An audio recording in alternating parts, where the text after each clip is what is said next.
அருமையானவர்களே, இந்த நாளிலும் அவருடைய வார்த்தையை நம்மிடத்திலே கொண்டு வருகிறேன். கர்த்தர் நீதி செய்கிறவர், கர்த்தர் நியாயம் விசாரிக்கிறவர்.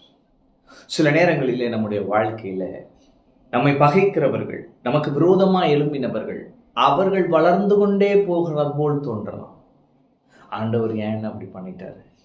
சில நேரம் நம்ம அப்படி ஒரு கேள்வி கேட்கிறோம் பாருங்க. ஆண்டவர் ஏன் இதை அனுமதிச்சாரு?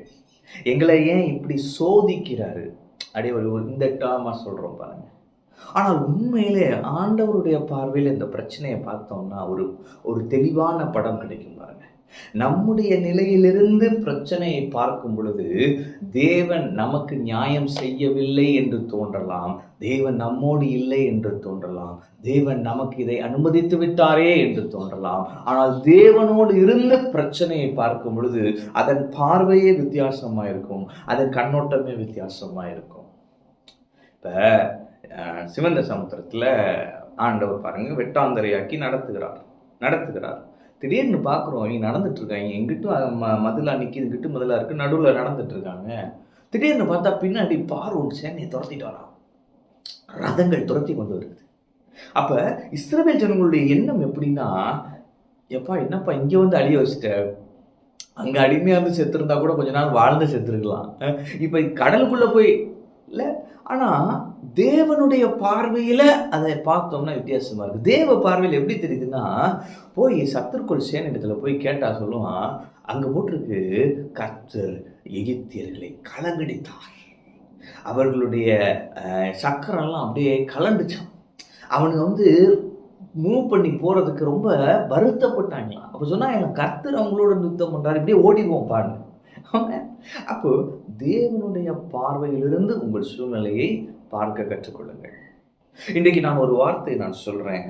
சங்கீதம் 58:11, மெய்யாய் நீதிமானுக்கு பலன் உண்டென்றும் மெய்யாய் பூமியிலே நியாயம் செய்கிற தேவன் உண்டென்றும் மனுஷன் சொல்லுவான்.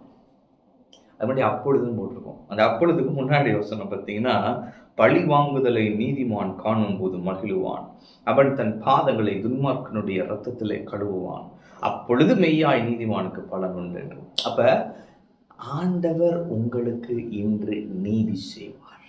ஆமென். உங்க மனதுல கர்த்தர் உங்களுக்கு விரோதமா இருக்கிறார் என்கிற எண்ணத்தை அழித்து போடுங்க. கர்த்தர் சொல்லி இருக்கிறார், நான் உன்னை விட்டு விலகுவதும் இல்லை, உன்னை கைவிடுவதும் இல்லை, நான் உன்னோடு கூட இருக்கிறேன் என்று சொல்லி இருக்கிறார். கர்த்தர் உங்கள் பட்சத்தில் உங்களுக்காக நிற்கிறார். இதை முதலாவது புரிந்து கொள்ளுங்கள்.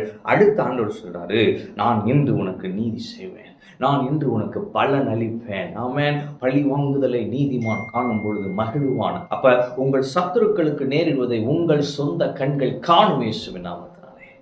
அநியாயமா என்னை எப்படி துரோகம் பண்ணி உட்கார வச்சுட்டாங்க பிரதர், அநியாயமா என் சொத்தெல்லாம் அபகரிச்சிட்டாங்க பிரதர், அநியாயமா என்னை இப்படி ஏமாத்திட்டாங்க பிரதர், வெளியே சொல்ல முடியாத கஷ்டங்கள் பிரதர், இதெல்லாம் யார்ட்டையுமே சொல்ல முடியாது, அப்படிப்பட்ட கொடுமைகளை சந்தித்திருக்கிறேன். ஆண்டவர் சொல்றாரு, நான் நீதி செய்வேன், மெய்யாய் நீதிமானுக்கு பலன் உண்டு, இதை நீங்கள் என்று அறிந்து கொள்வீர்கள். அடுத்து, மெய்யாய் பூமியிலே நியாயம் செய்கிற தேவன்.